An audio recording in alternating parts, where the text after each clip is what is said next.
그리스도인의 50 필수 과정. 워치만리 제2장 과거를 끝냄. 오늘 우리는 주님을 믿은 사람이 믿은 후에 어떻게 모든 과거를 끝내는가의 문제를 다루기로 하겠다. 사람이 주님을 믿은 후에도 여전히 과거의 일들이 자신에게 남아있게 되는데 그는 어떻게 그것들을 끝내야 하는가? 로마 숫자 1. 성경의 가르침은 다 앞으로 어떻게 할 것인가를 말함. 구약에서 신약에 이르는 성경 전체에서 특히 신약에서 하나님은 사람이 구원받기 전의 일들을 중요시하지 않으신다. 마태복음 1장부터 계시록 22장까지를 생각해 보라. 여러분은 주님을 믿은 사람이 그의 지난 일들을 어떻게 끝내야 한다고 말한 곳을 몇 군데나 찾아낼 수 있는가? 만일 여러분이 읽어본다면 참으로 찾기 힘들다고 말할 것이다. 서신서에서 우리의 잘못된 과거 행위를 언급한 곳에서도 앞으로 어떻게 해야 하는가를 말했을 뿐 과거를 어떻게 해야 하는가에 대해서는 말하지 않았다. 에베소서와 골로새서와 데살로니가 전서를 보면 우리의 과거가 어떠했다는 것을 언급하고 앞으로 어떻게 해야 하는가를 말했을 뿐 과거를 어떻게 처리해야 하는가는 말하지 않았다. 여러분은 어떤 사람이 침례자 요한에게 와서 우리가 무엇을 하리이까? 라고 물은 것을 기억할 것이다. 요한은 옷 2벌 있는 자는 옷 없는 자에게 나눠줄 것이요. 먹을 것이 있는 자도 그렇게 할 것이니라. 라고 말했다. 보라, 이것은 과거를 말하는 것이 아니라 앞일을 말하는 것이다. 세리들이 요한에게 와서 무엇을 해야 하느냐고 물을 때 요한은 정한 새 외에는 늑징치 말라 라고 말했다. 군병들이 또 요한에게 와서 우리는 무엇을 하리이까? 라고 물으니 요한은 강포하지 말며 무소하지 말고 받는 요를 족한 줄로 알라 라고 말했다. 이것은 회개를 전한 요한도 과거를 어떻게 하는가를 중요시하지 않고 앞으로 어떻게 할 것인가를 중요시했음을 우리에게 보여준다. 또 바울의 서신을 보기로 하자. 그도 사람이 과거를 어떻게 처리하는가를 언급하지 않고 언제나 앞으로 어떻게 할 것인가를 중요시했다. 이것은 무엇 때문인가? 모든 것이 다 보혈 아래에 있기 때문이다. 우리는 자칫 잘못하면 복음을 잘못 보고서 주님의 길, 회개의 길, 보상의 길을 잘못 가게 된다. 우리는 이 문제를 잘 처리해야 한다. 고린도전서 6장 9절에서 11절까지는 이렇게 말한다. 불의한 자가 하나님의 나라를 유업으로 받지 못할 줄을 알지 못하느냐. 미혹을 받지 말라. 음란하는 자나 우상 숭배하는 자나 간음하는 자나 탐색하는 자나 남색하는 자나 도적이나 탐람하는 자나 술 취하는 자나 후욕하는 자나 토색하는 자들은 하나님의 나라를 유업으로 받지 못하리라. 너희 중에 이와 같은 자들이 있더니 바울은 과거 그들에게 이런 일들이 있었다고 말했지만 이 일들을 어떻게 처리해야 하는지에 대해서는 말하지 않았다. 주 예수 그리스도의 이름과 우리 하나님의 성령 안에서의 씻음과 거룩함과 의롭다함을 얻었느니라. 이 말씀의 강조점은 과거를 처리하는 데 있지 않다. 한 분 구주께서 우리를 위해 모든 과거를 처리해 주셨기 때문에 모든 중점은 앞으로 어떻게 할 것인가에 있다. 구원을 얻은 사람은 이미 씻음과 거룩함과 의롭다함을 얻은 사람이다. 에베소서 2장 1절부터 5절까지는 이렇게 말한다. 너희의 허물과 죄로 죽었던 너희를 살리셨도다. 그때의 너희가 그 가운데서 행하여 이 세상 풍속을 좇고 공중의 권세 잡은 자를 따랐으니 곧 지금 불순종의 아들들 가운데서 역사하는 영이라. 전에는 우리도 다 그 가운데서 우리 육체의 욕심을 따라 지내며 육체와 마음에 원하는 것을 하여 다른 이들과 같이 본질상 진노의 자녀이었더니 긍휼에 풍성하신 하나님이 우리를 사랑하신 그 큰 사랑을 인하여 허물로 죽은 우리를 그리스도와 함께 살리셨고, 여기서 말하는 것은 어떻게 해서 육체에 속한 과거의 많은 일들을 끝내는가가 아니다. 여기서는 오직 한 가지 끝냄, 곧 우리 주님께서 우리를 사랑하신 하나님의 그 큰 사랑과 하나님의 풍성한 긍휼에 근거하여 우리를 위해 끝내신 것을 말한다. 에베소서 4장 17절부터 24절까지도 과거 우리의 상태를 말한다. 그러므로 내가 이것을 말하며 주 안에서 증거하노니 이제부터는 이방인이 그 마음에 허망한 것으로 행함같이 너희는 행하지 말라. 저희 총명이 어두워지고 저희 가운데 있는 무지함과 저희 마음이 굳어짐으로 말미암아 하나님의 생명에서 떠나 있도다.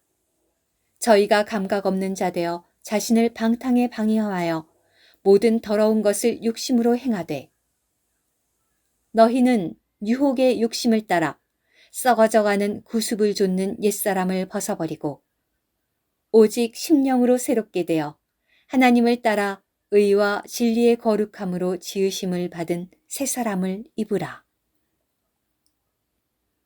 4장 25절부터 31절까지를 보자. 그런즉 거짓을 버리고. 이것은 앞으로의 일이다. 여기서는 과거에 말한 거짓을 어떻게 처리하는지를 말하지 않고 다만 앞으로 거짓을 말하지 말라고 했다. 오늘날 우리는 마땅히 각각 그 이웃으로 더불어 참된 것을 말하고 분을 내어도 죄를 짓지 말며 해가 지도록 분을 품지 말고 마귀로 틈을 타지 못하게 해야 한다. 이 말씀들은 과거를 말하는 것이 아니라 앞일을 말하는 것이다. 도적질하는 자는 다시 도적질하지 말고 전에 도적질한 것을 돌려주어야 한다고 말하지 않았고 그 강조점은 여전히 앞일에 있다. 전에 도적질한 것을 어떻게 갚아주는가는 별개의 문제이다. 제 손으로 수고하여 선한 일을 하라. 무릇 더러운 말은 너희 입 밖에도 내지 말고 오직 덕을 세우는 데 소용되는 대로 선한 말을 하여 듣는 자들에게 은혜를 끼치게 하라. 하나님의 성령을 금심하게 하지 말라. 모든 악독과 노함과 분냄과 떠드는 것과 회방하는 것을 모든 악의와 함께 버리고 5장 3절과 4절은 음행과 온갖 더러운 것과 탐욕은 너희 중에서 그 이름이라도 부르지 말라. 이는 성도의 마땅한 반이라. 누추함과 어리석은 말이나 희롱의 말이 마땅치 아니하니 돌이켜 감사하는 말을 하라. 라고 말한다. 이 말씀들은 여전히 앞의 원칙과 같이 앞으로의 일, 주님을 믿은 후의 일을 말한 것이지 주님을 믿기 전의 일들을 어떻게 끝내는지를 말한 것이 아니다. 모든 서신을 본 후에 여러분은 하나님께서 한 사람이 주님을 믿은 뒤 어떻게 행하는가를 중요시한다는 놀라운 진리를 찾아낼 것이다. 하나님은 주님을 믿기 전의 일들을 중요시하시지 않고 우리에게 어떻게 해야 한다고 말씀하시지 않았다. 이것은 기초적인 문제이다. 잘못된 많은 복음이 과거를 끝내는 것을 지나치게 중요시하기 때문에 결국 많은 사람들이 묶임에 떨어지게 되었다. 우리는 과거를 처리하지 않는 것이 아니다. 우리가 몇 가지 일들을 처리해야 하지만 기초는 이것이 아니다. 하나님께서 중요시하시는 점은 과거의 우리의 죄가 피 아래 있다는 것이다. 주 예수님께서 우리를 대신해 죽으심으로 우리는 완전한 사하심을 얻고 구원을 얻었다. 우리의 구원은 과거를 어떻게 처리하는가에 근거하지 않는다. 사람은 과거의 좋은 행위로나 과거의 나쁜 행위를 회개함으로써 구원 얻는 것이 아니다. 사람은 십자가 위에서의 주 예수님의 구원을 힘입어 구원 얻는다. 이것이 기초이므로 우리는 견고히 붙잡아야 한다. 로마서 2. 이전 일을 처리하는 신약의 본들. 그러면 이전의 일에 대하여 대체 우리는 어떻게 해야 하는가? 신약을 읽을 때 나는 많은 시간을 들여 사람이 주님을 믿은 후 그의 과거를 어떻게 끝내야 하는가를 계속 물어보았다. 나는 이것을 언급한 곳을 몇 군데 찾아냈지만 그것들은 교리가 아니라 다 본들이다. A. 우상의 일을 반드시 철저하게 해결해야 함. 데살로니가 전서 1장 9절은 우상을 버리고 하나님께로 돌아와서 라고 말한다. 사람은 주님을 믿을 때 반드시 우상의 일을 해결해야 한다. 여러분이 성령의 전인 것을 기억하라. 하나님의 성전과 우상이 어찌 일치되겠는가? 사도 요한도 그 믿는 이들에게 자녀들아 너희 자신을 지켜 우상에서 멀리하라 라고 말했다. 그러나 이 문제는 우리가 생각하는 것 같이 그리 간단하지 않다. 한 가지 여러분이 주의해야 할 것은 하나님은 사람이 어떤 것을 그분의 형상으로 삼는 것을 금지하신다는 것이다. 사람이 만든 것이라면 그 어떤 것도 살아있는 것이라고 말해서는 안 된다. 여러분이 그렇게 생각할 때 그것은 우상으로 변해버린다. 물론 우상은 아무것도 아니다. 그러나 만일 여러분이 그것을 살아있는 것으로 여긴다면 그것은 틀린 것이다. 그러므로 우상들을 경배하는 것이 금지되어 있고 마음속에서 그것으로 기울어지는 것도 금지되어 있다. 우상을 만드는 것이 십계명의 첫 번째 금령이다. 신명기 12장 30절은 그들의 신을 탐구하여 이르기를 이 민족들은 그 신들을 어떻게 위하였고 하지 말라 라고 말한다. 이것은 우리에게 이방 신들을 어떻게 경배하는지를 묻는 것조차도 합당하지 않음을 알려준다. 호기심이 있는 사람들은 그들이 어떻게 하고 있으며 어떻게 섬기고 있는지에 대해 연구하기를 좋아한다. 그러나 하나님은 우리가 이런 것들에 대해 탐구하는 것을 금하신다. 왜냐하면 여러분이 탐구할 때 그들을 쫓아 그들의 신을 경배하게 되기 때문이다. 그러므로 호기심을 금해야 한다. 고린도후서 6장 16절은 하나님의 성전과 우상이 어찌 일치가 되리요? 라고 말한다. 이 말씀의 뜻은 상당히 분명하다.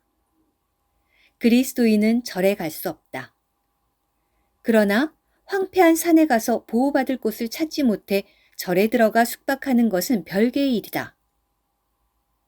요컨대 믿는 이는 절이나 사당에 참관하지 말아야 한다. 고린도후서 6장은 분명히 우리 몸이 성령의 전이며 성령의 전과 우상이 일치될 수 없다고 말한다.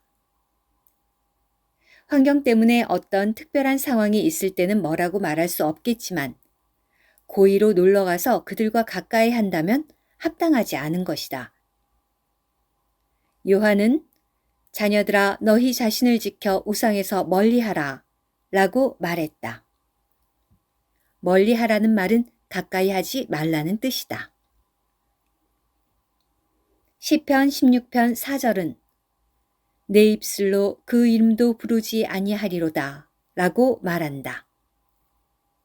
그러므로 강단에서도 비유로 말하지 않으면 안 될 경우를 제외하고는 다른 신의 이름을 말하기를 피하도록 유념해야 한다.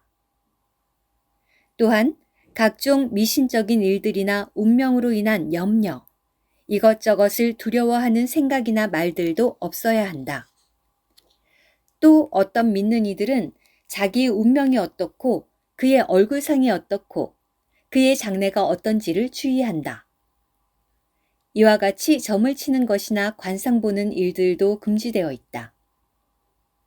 우상의 범주 안에 있는 모든 것들을 하나님 앞에서 끝내고 완전히 그 관계를 끊어야 한다. 갓 믿은 사람은 믿은 첫날부터 우상에서 벗어나야 한다. 그것들의 이름을 말하지도 말고 운명에 대해 상담하지도 말아야 하며 절이나 차당을 가까이 하지도 말아야 한다.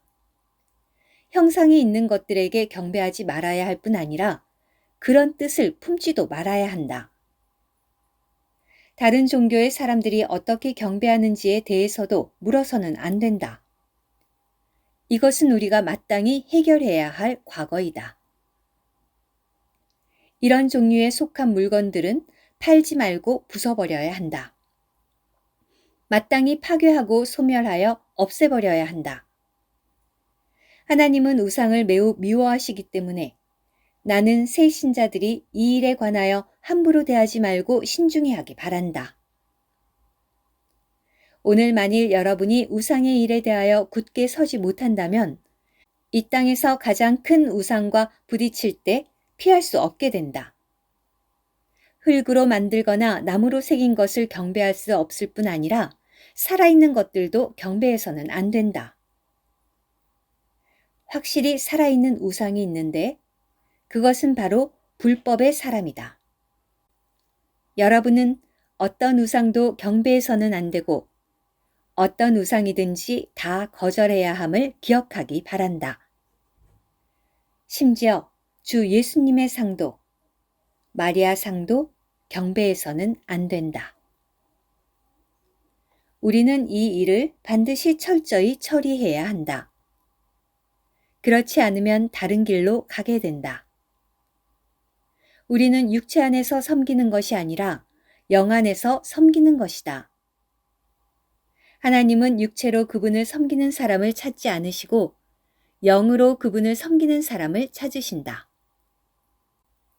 하나님은 하나의 상이 아니라 영이시다.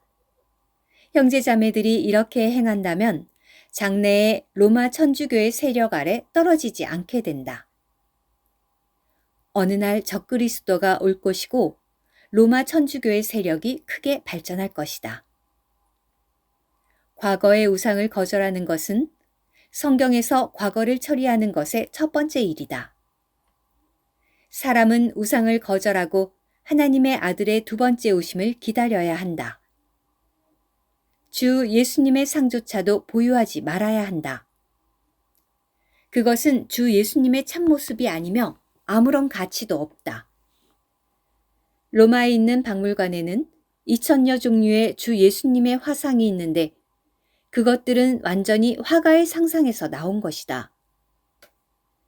외국에서는 곳곳을 다니면서 예수를 닮은 사람을 발견하면 그 사람에게 돈을 주고는 그를 앉혀놓고 그리는 사람들이 많다. 내가 여러분에게 말하거니와 이것은 모독하는 일이다. 하나님은 시기하시는 하나님이시므로 그분은 이런 일들을 존재하도록 두지 않으신다. 어떤 미신적인 것도 있어서는 안 된다. 예를 들면 오늘은 일진이 사납다거나 운이 나쁘다고 말하는 그런 종류의 말은 다 지옥에서 나온 것이다. 하나님의 자녀가 된 첫날부터 이런 것들을 깨끗이 정리하고 철저히 해결해야 하며 우상의 냄새가 들어오게 해서는 안 된다. B. 부당한 물건들을 마땅히 끝내야 함. 사도행전 19장 19절은 또 마술을 행하던 많은 사람이 그 책을 모아 가지고 와서 모든 사람 앞에서 불사르니 그 책값을 계산한 즉 은 5만이나 되더라 라고 말한다. 이것 또한 새 신자들이 마땅히 끝내고 처리해야 할 일이다. 그러나 이것은 명령이나 교훈이 아니라 성령에서 운행한 결과이다.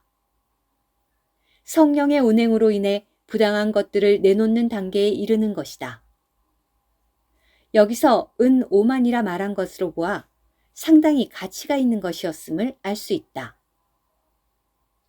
그것들을 교회 용도로 쓰기 위해 파는 것이 아니라 불사르는 것이다. 만일 유다가 그 자리에 있었다면 분명히 그것을 허락하지 않았을 것이다.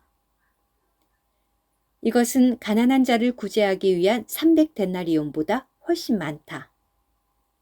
그러나 주님은 그것을 불사르는 것을 기뻐하셨다.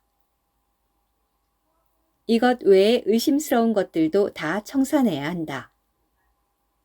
명백하게 죄와 관련된 도박기구나 부당한 책과 그림들을 불태워버리지 않으면 안 된다. 또 많은 사치품이나 과분하게 누리는 것들은 불사르지 않는다 하더라도 최소한 처리해야 한다. 그러나 불사르는 것이 원칙이다. 사람은 주님을 믿은 후 마땅히 집에 돌아가서 자기의 물건들을 조사해야 한다. 주님을 믿지 않은 사람의 집에는 이전의 죄와 관련된 것들이 있기 마련이다. 어떤 것은 아마 성도에게 합당한 것이 아닐 것이다. 죄와 관계된 것들은 팔아서는 안 되고 없애버리거나 불살라야 한다. 사치스러운 것은 고쳐서 쓸 수 있다면 고쳐서 쓰고 고쳐서 쓸 수 없는 것은 팔아버려야 한다. 레위기 13장과 14장에서 말한 문둥병자의 옷은 아주 좋은 한 예이다. 세밀히 살펴서 어떤 옷에서 문둥점 반점이 발견되었거나 씻을 수 없는 옷은 불태웠고 씻을 수 있는 옷은 씻어서 사용했다. 조금도 쓸 수 없고 죄와 관련된 옷들은 불살라야 할 것이다. 어떤 것은 팔아서 돈을 가난한 자에게 주어야 할 것이다. 우리는 마땅히 부당한 것들을 끝내야 한다. 만일 새로 믿은 각 사람이 자기의 물건들을 한번 철저히 정리했다면 그는 아주 좋은 시작을 가진 것이다.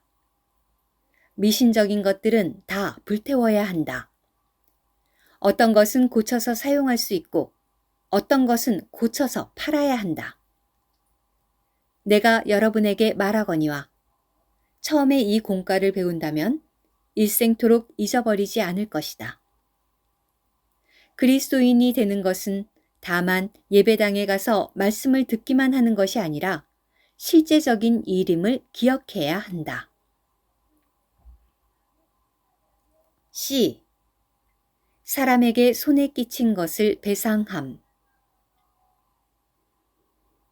누가복음 19장 8절은 삭개오가 서서 주께 여짜오되 주여 보시옵소서 내 소유의 절반을 가난한 자들에게 주겠사오며 만일 네 것을 토색한 일이 있으면 4배나 갚겠나이다 라고 말한다. 삭개오가 이렇게 행한 것은 교리의 가르침에서 비롯된 것이 아니라 성령의 감동에서 비롯된 것이다. 성령의 감동이라면 조금 더할 수도 있고 덜할 수도 있다. 삭개오는 네 것을 토색한 일이 있으면 4배나 갚겠다고 말했지만 사실 2배만 갚아도 된다. 레위기의 원칙은 5분의 1을 더하여 배상하는 것이다. 100만 원을 토색했다면 120만 원을 갚아야 한다. 그러나 여러분이 감동될 때 주님의 영께서 여러분에게 어떻게 하라고 하시는지 보아야 한다. 주님의 감동이 여러분에게 4배나 갚게 할 수도 있고 10배나 갚게 할 수도 있다. 여기서는 원칙만을 말한다.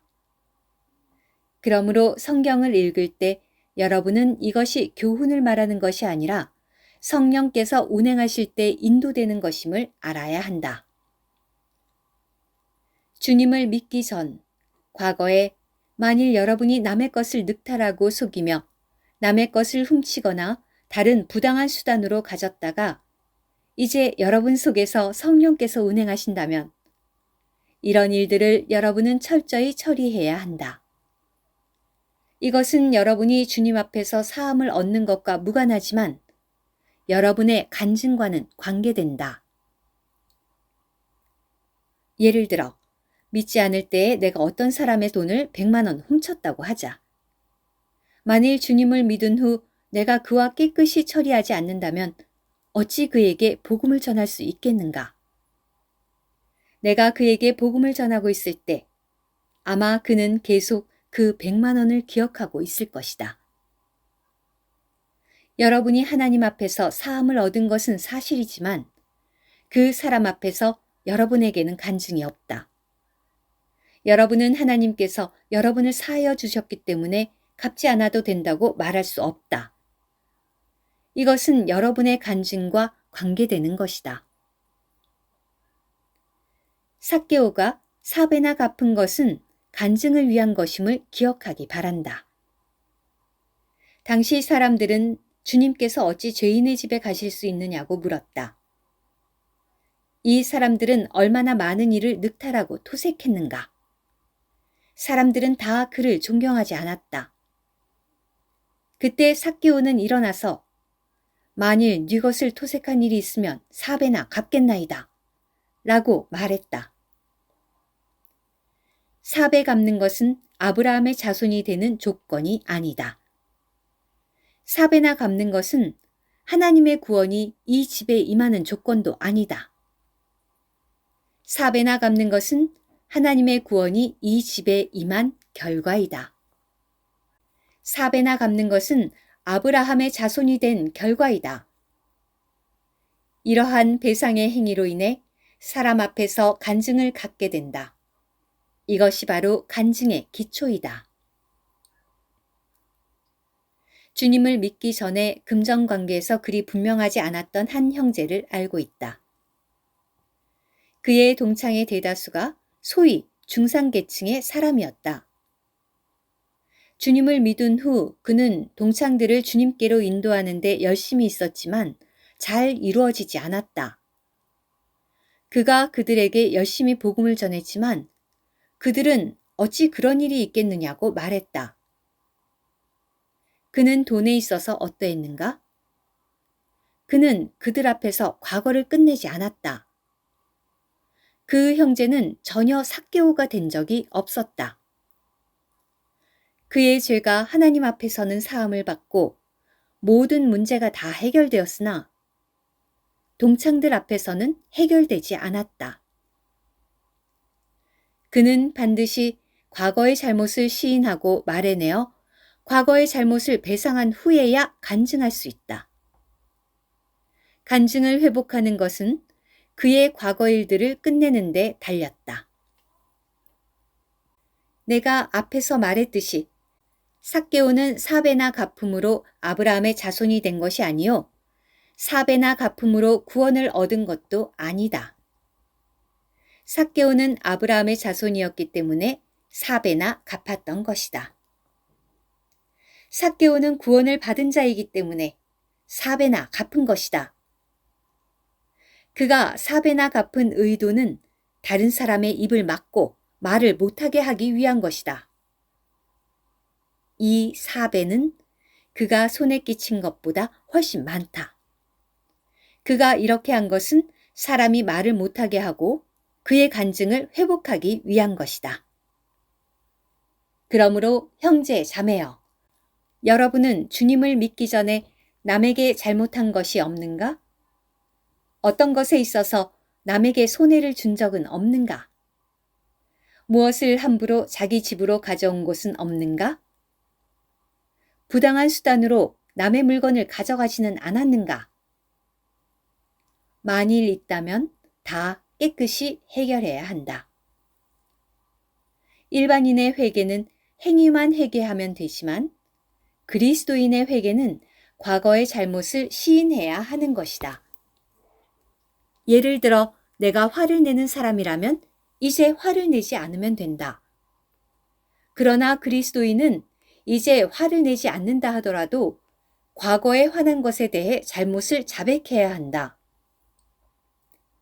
하나님 앞에서 화를 내지 말아야 할 뿐 아니라 사람 앞에서 과거에 화를 낸 것에 대해 잘못을 자백해야 한다. 이럴 때 이 일을 처리했다고 할 수 있다.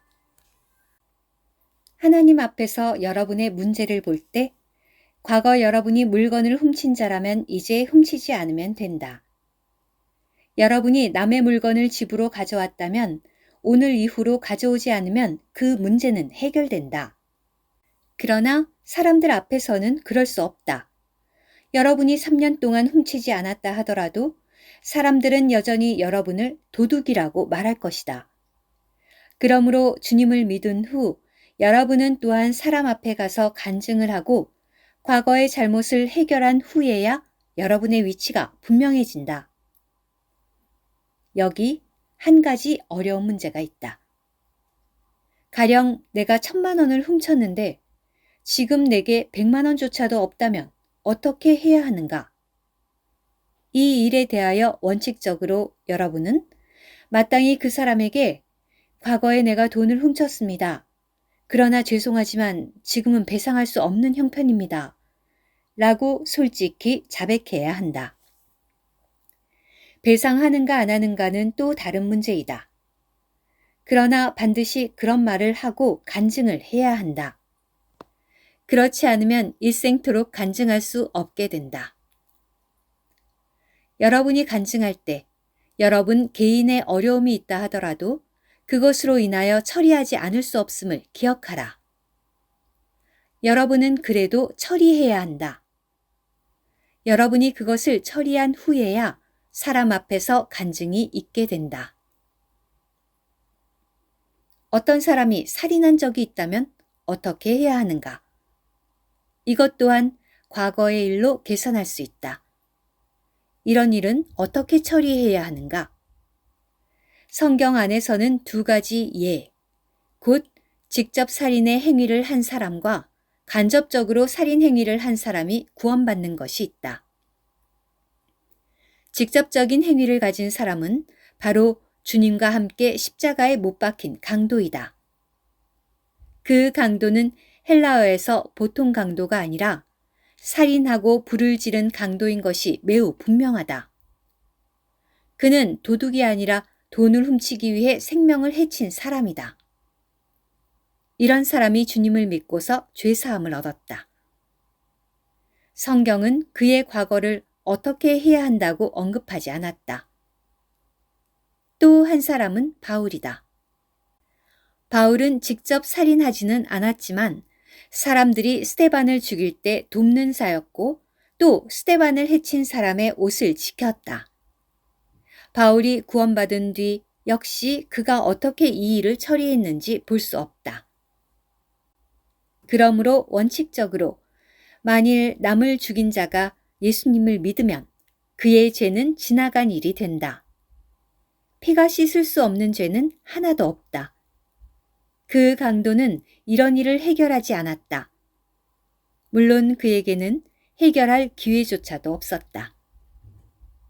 주님은 그에게 오늘 내가 나와 함께 낙원에 있으리라 라고 말씀하셨다. 그러므로 우리는 이런 일들에 부딪힐 때 너무 지나치게 사람의 양심에 부담을 주지 말아야 한다. 물론 하나님께서 그의 안에서 운행하신다면 이것은 별개의 문제이다.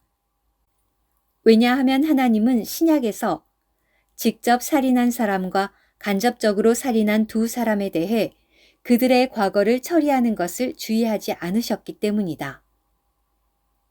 그러나 나는 어떤 사람 속에 양심의 불안감이 있는 것은 일반적인 참소가 아니라 하나님께서 운행하신 것이라고 믿는다. 만일 그런 하나님의 운행으로 인해 피해를 입은 가족에게 어떤 뜻을 표시하는 것을 우리는 저지하지 않는다. D. 미결된 일에 대한 처리. 사람이 구원을 얻을 때 그의 손에는 속된 것들이 많이 있어서 그가 주님을 따르는 것을 방해한다. 이것은 어떻게 해야 하는가? 마태복음 8장 22절은 예수께서 가라사대 죽은 자들로 저희 죽은 자를 장사하게 하고 너는 나를 조치라 하시니라 라고 말한다. 이것 또한 과거를 끝내는 성경의 한 가지 방법이다. 여기서 어떤 사람이 주 예수님께 와서 주여, 나로 가서 내 부친을 장사하게 허락하옵소서 라고 말했다. 첫 번째 죽은 자들은 사람들을 가리키고 두 번째 죽은 자는 그의 아버지를 가리킨다. 첫 번째 죽은 자들은 영적인 의미에서 죽은 자를 가리킨다. 세상 사람은 하나님 앞에서 다 죽은 사람이다. 하나님의 뜻은 너의 아버지를 죽은 자들이 장사하게 하고 너는 나를 조치라 라는 것이다. 나는 새 신자들에게 아버지를 위해 장사를 치르지 말라고 말하는 것이 아니라 죽은 자들이 죽은 자를 장사하게 하라는 원칙을 붙잡아야 한다는 것이다. 미결된 많은 일들을 지나가게 그냥 두라. 만일 우리가 이런 일들을 다 해결한 후에 주님을 좇는다면 우리는 일생토록 그리스도인이 될 시간이 없게 된다. 가정의 일들이 끝나지 않고 아버지의 일과 생활의 일들이 해결되지 않으며 우리 신상에 수천 수백 가지의 해결되지 않는 일들이 있다면 누가 그리스도인이 될 수 있겠는가? 그러므로 이 원칙은 오직 한마디, 곧 그것들이 다 죽은 자들이라는 말 안에 있다. 영적으로 죽고 육체적으로 죽은 사람들이 죽은 사람의 일들을 처리하게 하라. 이것은 하나의 원칙이다. 이것은 새 신자들이 오늘 이후로 집안일을 돌보지 말아야 한다는 것이 아니라 세상 일을 다 마친 후에야 주님께 오겠다는 자세를 갖지 말아야 한다는 것이다. 만일 그렇게 한다면 여러분은 주님을 좇을 수 없게 된다. 많은 사람들은 자기 일을 정리한 후에 주님을 믿겠다고 말한다. 그렇다면 그는 주님을 믿을 기회가 없을 것이다. 이 모든 것들은 다 죽은 사람의 일들이므로 여러분은 그것들에 연루되지 말아야 한다. 우리 안목에서 볼 때 그것들은 끝날 날이 없다. 만일 여러분이 모든 일을 마친 후에 주님을 따르려 한다면 여러분은 큰일 나게 된다. 여러분은 우상의 일과 부당한 일과 남에게 손해를 주는 일에 있어서 철저히 처리해야 한다. 미결된 다른 일들에 대해서는 그냥 내버려 두라. 하나님의 말씀 안에서 내가 찾아낼 수 있는 것은 아마 이 네 종류인 것 같다. 이것들은 새 신자가 과거 일을 처리하는 데 있어서 가져야 할 태도들이다. 이것 외에 미결된 일들에 대해서는 그냥 내버려 두는 것이다. 가정의 본분과 같은 것은 죽은 자들로 돌보게 하라. 우리는 시간이 없다. 우리는 주님을 따라야 한다. 그것들은 여러분이 해결해야 할 일들이 아니므로 죽은 자들에게 돌보게 하라. 영적인 면에서 죽은 자들에게 그런 일을 하게 하라. 한 가지 질문. 어떤 형제의 질문. 어떤 사람에게 죄를 범했을 경우 만일 그가 모른다 하더라도 잘못을 시인해야 하는지요? 답변. 문제는 물질적인 손해를 주었는지의 여부에 달려 있다. 삭개오의 처리와 같이 때로는 그들이 알고 있을 것이며 때로는 그들이 모를 것이다. 그러나 물질적인 손해를 준 것이라면 가서 시인해야 한다. 그러나 교회와 함께하는 것이 좋다. 경험 있는 형제가 돕게 하라. 그들은 어떤 방법을 써야 사람에게 더 유익이 되는지를 안다. 아멘.